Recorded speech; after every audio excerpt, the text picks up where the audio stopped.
Next up, we have Paul Cronin, Managing Director and CEO of Adriatic Metals.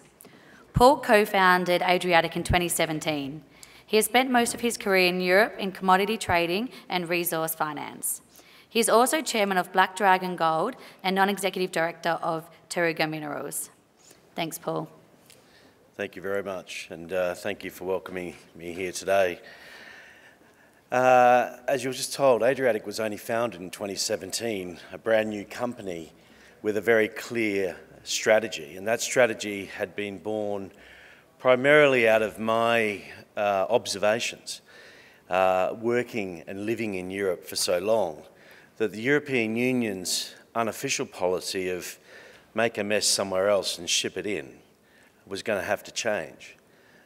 Supply chains were already starting to become fragile pre-COVID. COVID exacerbated that, and then the Ukraine conflict has exacerbated it even further. So we set up this company with the intention to be a European mining company, to look for assets that had nearshoring potential to produce the types of metals that European companies would need in the future. The first asset that we acquired was in Bosnia and Herzegovina. Obviously, Bosnia has an unusual history. Everybody recalls the conflicts and the Yugoslav wars in the 1990s. But in reality, it's a very modern, dynamic and commercial economy where you can do a lot of things. The rule of law is very firm, but the government is very helpful to international companies that want to invest in there. It has a low corporate tax rate, it has low royalties, it has a very, very well-educated workforce, but unfortunately does not have a great deal of opportunity for its youth. And as we are seeing, a lot of the young in Bosnia are now emigrating, and many of them are now living here amongst us and working in the Australian mining industry. We have taken this asset from acquisition, then discovery, initial resource, scoping study, pre-feasibility, definitive feasibility, and now into construction in a very, very short period of time. The reason we have done that is the Bosnian government have been incredibly helpful in helping us navigate their permitting systems and processes. And we've also had a lot of support from our local community, which I'll go into a little bit further. While I'm just showing this video of where we're at the moment, and this is what is happening on our site as I speak, this asset was acquired. It was previously a brownfield lead, zinc and barite mine, open pit. The pit grades were reasonable, but not particularly high. However, it had a very high mercury content in the pit. And we always felt that that would make those concentrates unsaleable. However, there was another field, a green field or slightly brown field exploration project about 12 kilometres away, where Yugoslav geologists had literally drilled into a Tier 1 deposit and didn't realise, because they didn't drill deep enough. When they sent their samples off for assay, it came back 3 years later, and their discovery hole was drilled in 1989, and the assay results were processed by the lab in 1992. Because the conflict in Bosnia had already started, they were never received. And as a result of that, there was no follow-up drilling on that project. We obviously accumulated as much data as we could. I remember sitting in the Director of Geology's office in Sarajevo until midnight one night going through archive boxes of information about this area. We put it together, we digitised it, we drilled it several months later, and our first drill hole hit 34% over 64 metres of zinc equivalent. So quite a significant discovery, and then we've drilled that out to get to where we are today. One of the biggest challenges that we faced in this project when we did a risk assessment in 2019 was people.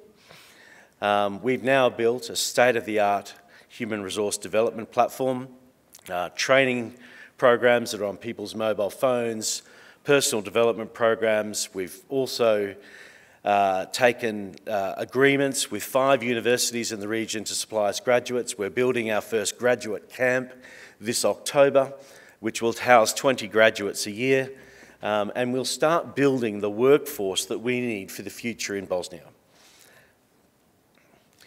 In terms of our corporate strategy and where we want to go, the first thing we want to do is generate cash. Once we start doing that, this is going to enable us to really expand our company, both organically through exploration, but inorganically through acquisitions.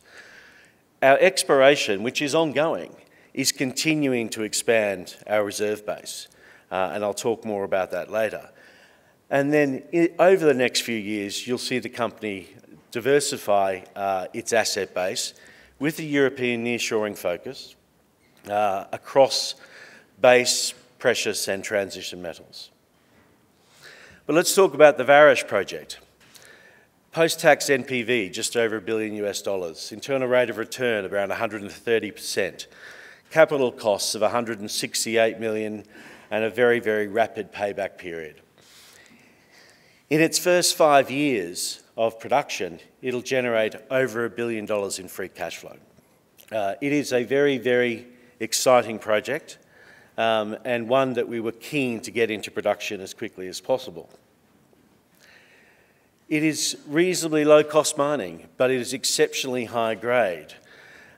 We are producing, on average, around 15 million ounces of silver equivalent per annum, and that affords us to create 2 concentrates. A zinc concentrate, which will be sold into European smelters. We have offtake agreements in place with Glencore, Trafigura, Transamine and Boliden. And having an offtake agreement with Boliden as a junior is almost impossible because of their high ESG standards. But we have met their standards, and they are now taking about 50% of our zinc up into Sweden and Norway. Where we sit on the cash curve globally as silver producers, we are right in the bottom decile. And we're going to do more work to see if we can push ourselves further to the left on that graph. Our project development timeline has coming along to schedule. We are now underground on our first decline. We're ready to go underground on our second decline. Our site infrastructure is well advanced. We have just done the foundations for our plant. We have commenced construction of our haul road. And we expect to have an operating plant around March next year, which will enable us to commission and commence production in late Q2 next year. The hot topic that everyone's talking about is inflation. Now, we set in our DFS in October 2021 an initial capex of $168.2 million for our 800,000 tonne a year operation. We have seen inflation, there's no doubt about that. We've seen it particularly in diesel prices, but we have managed that exceptionally well. We've managed that through a very robust procurement process, and we've managed that through clever engineering. At the end of the day, we have 66% of our costs are now locked in, and we're about 1/3 of the way through the construction progress. We expect that of our initial budget, we will overshoot it, but only by about 1 or 2%. And so I think that's an incredible achievement given the inflationary pressures we've all observed. We are fully financed into production. We have cash on hand currently of around $83 million US. We have a senior secured debt facility with Orion Mine Finance in London for 120 and a copper stream from Orion of 22.5, neither of which have been drawn down yet. So we are in very good shape. We're expecting that we will have surplus financial resources through to the commencement of cash flow of around $30 million US. So we're in particularly good shape. We won't be coming back to the equity markets. I'm sorry to say that, Canaccord, but thank you for your help in the past. We are also growing our deposit. Recently, in late 2021, we discovered a major offset to the existing Rapitsa deposit about 80 metres to the northwest. We've subsequently drilled that this year, and we've intercepted thick, high-grade intercepts, and we'll continue to drill that out over the course of this year. as we complete our 2022 drilling program in early December. So we believe that we can add significant number of years to our mine life. We're also now doing some infill drilling, which will bring some inferred into indicated and therefore into a probable reserve as well.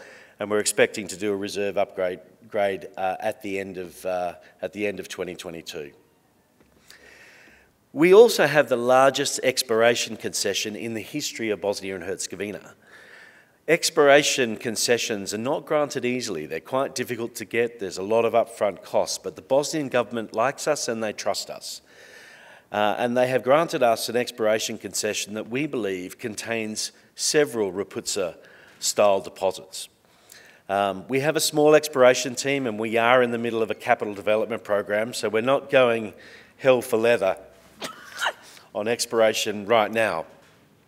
But we will be next year and in 2024, and we believe there are a number of deposits that can go into our processing facility at Tuzovci. One of our key focuses has been sustainability. We don't talk about ESG in Adriatic Metals. We talk about sustainability. Governance is binary. You should have it. If you don't have it, get it. However, on sustainability, it requires creativity. You have to look at your community, and we've done that very well. We've engaged a lot of local people in our company. About 65% of our staff are from the local town. We understand what they need. We have built a small clinic that enables local people to see specialists. With EBRD, we have developed training programs at the local high school in earth sciences. We've continued to look at what the community needs, what our needs are, and tried to basically align the company to the aspirations of that community. And in doing so, we have a gender diversity currently of 25% female participation. Our employee engagement is exceptionally high. We are paying substantial concession fees that go directly into our local community. We have set up a charity which has been funded by our suppliers and some of our board, which looks at gaps in the funding of our local community in education, in healthcare and in environmental improvements that is designed to exist in perpetuity and provide the community what it needs. And post-2022, we'll be focusing on our carbon reduction. We're in discussions with a Norwegian renewable energy company to build 75 megawatts of solar capacity on our site. We will look to get to net zero as early as we can, and we'll be announcing the target on that early next year. But it will certainly be well in advance of 2030. We are looking at all of the things we do within the context of the UN Sustainable Development Goals, and we are trying to create a European company that is focused on sustainability, that can operate in multiple European jurisdictions because it has a good reputation for doing things well.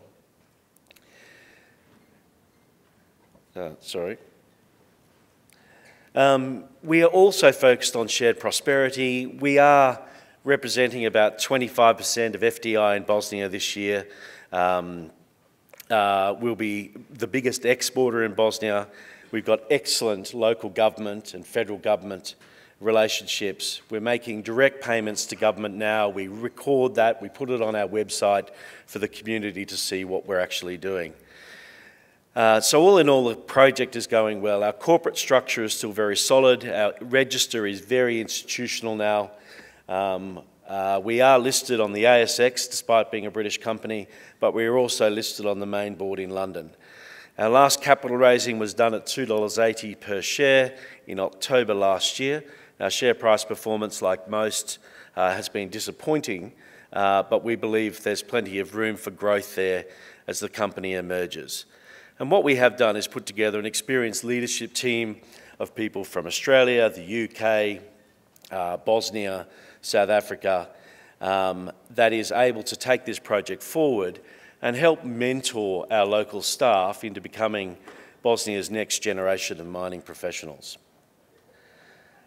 So thank you very much for your time, and I'm happy to answer any questions. Thanks, Paul. We have time for one question if there's any in the audience. Otherwise, I have a question prepared already. How have you found getting experienced mining personnel in Europe? Quite frankly, challenging. This is why we're focusing on recruiting young and training young, and we're investing a lot of money into human resource development. We have been able to attract a lot of expats into the company. They'll be there for a number of years to train up, but ultimately we're looking to have a self-fulfilling human resource supply through our arrangements with universities in the region. Great, thank you. Thank you. Please put your hands together again.